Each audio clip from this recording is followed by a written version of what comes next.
Welcome to Local SEO Today. I'm Roger Murphy. And I'm John Vaughn. Welcome, Kayla. And Kayla is working the camera today for us. So, Kayla, thank you for your efforts. Today, we wanted to talk in this segment to business owners with regards to marketing your business, allocating a marketing budget, how much you should be looking at. John, we'll talk a little bit maybe of experience of businesses you've dealt with over the years that have done a good job allocating, and I'll speak to some of the clients I've had over the years that struggled because they didn't allocate a proper marketing budget. So how much should a small, medium-sized business allocate for advertising marketing annually, right? Because that's one of the questions that every small, medium-sized business should really look at when starting a business, right? So if you have revenue under, I would say, $5 million, and you're a small, medium-sized business, how much should you allocate, Roger? Well, you can go online, you can see many different numbers, but absolutely you should be thinking 8 to 10% of all top line revenues. So think of it as it's a sales generating concept that you've got to put in your head to say, I must be diligent and I've got to be disciplined enough that I'm going to market different ways, and we'll talk about all the different ways that you can market your business. But you don't want to fall into the trap of, I've now got my storefront, or I've got my vehicles, I have no more money, now I got to wait till customers come in. Exactly. And I've heard it so many times.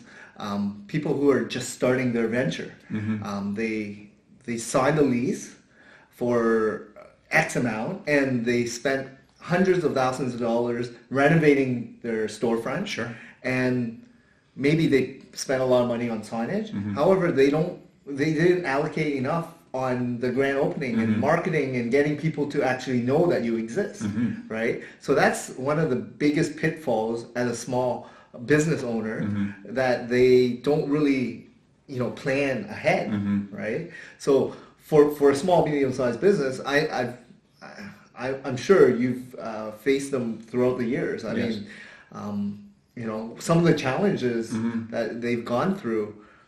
If you can give me some examples, Roger. Sure. Like over the years, and I've been in the search industry for a long time now, but I've seen many business owners.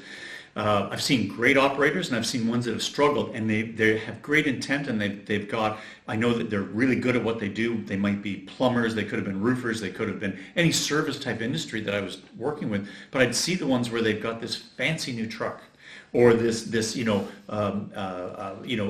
equipment, and they decided to get into some sort of maybe monthly lease payments on big debt. You really want to go, okay, how am I going to pay for this?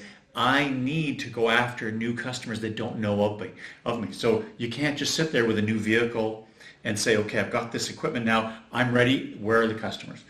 So exactly. And again, it all depends on the stage of life in terms of where you're at in your business, right? So if you're starting off, I would allocate actually a little bit more than 10%, because people don't even know you. If you don't have an existing client base, how do you know where your revenue is going to come from, right? So if you think about, say, you're 5 years, 10 years down the road, you have a constant base of referral and word of mouth, and customers actually seeing your name out there, branded yourself. So maybe that's a 10%.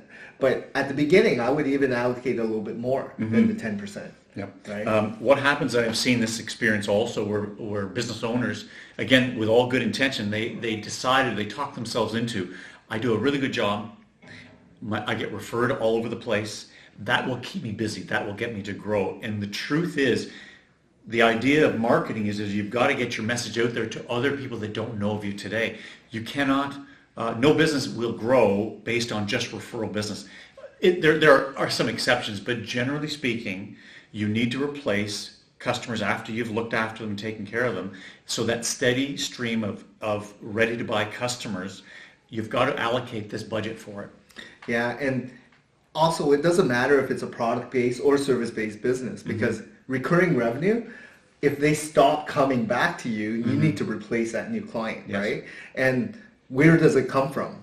As good as all your internal marketing goes, you still need to get out there and attract new customers, right? Because, again, if you have 1,000 clients in your network, people, fall out as well. Like they either move, they get married, they relocate.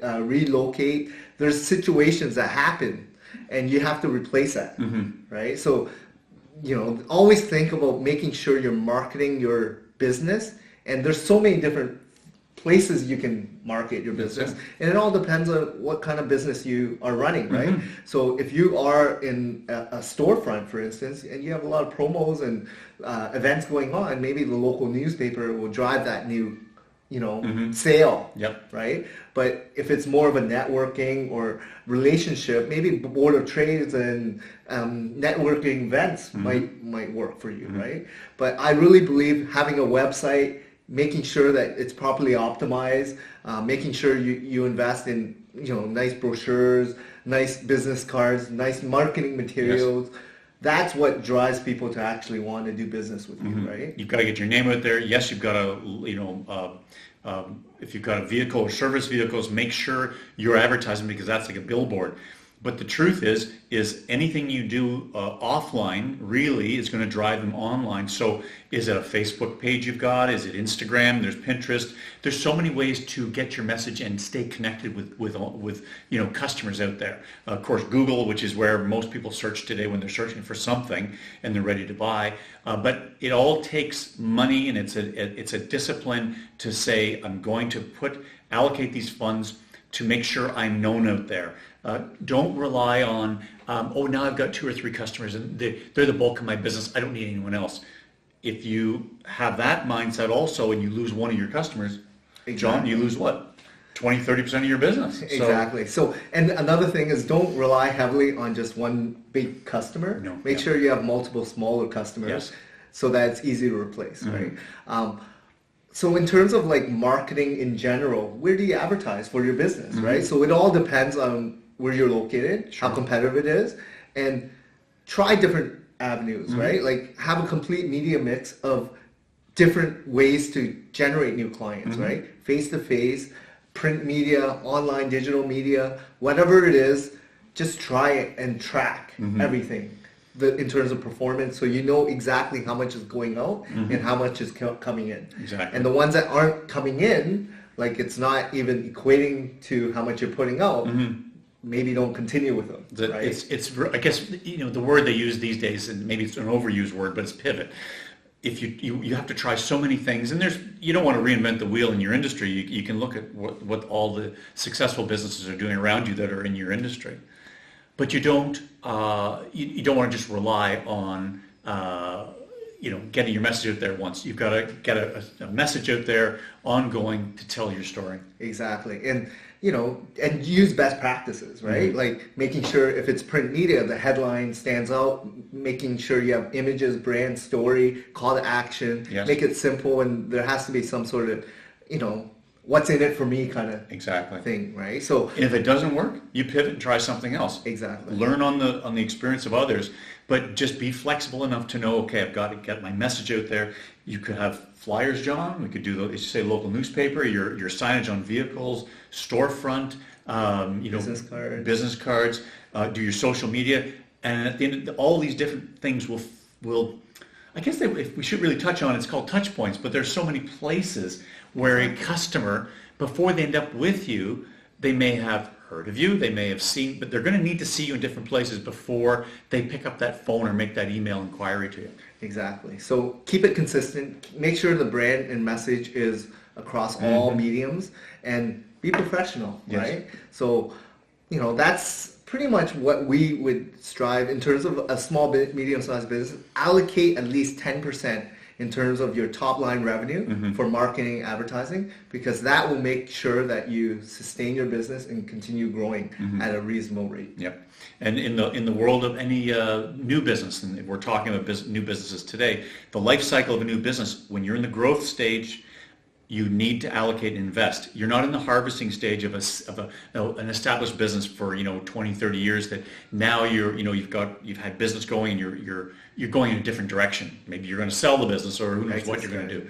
You have an exit strategy. But early days of a growth business, invest in that business. Definitely. Well, thanks a lot, Roger. Thank you. Have a good day, and see you again on Local SEO Today. Thank you.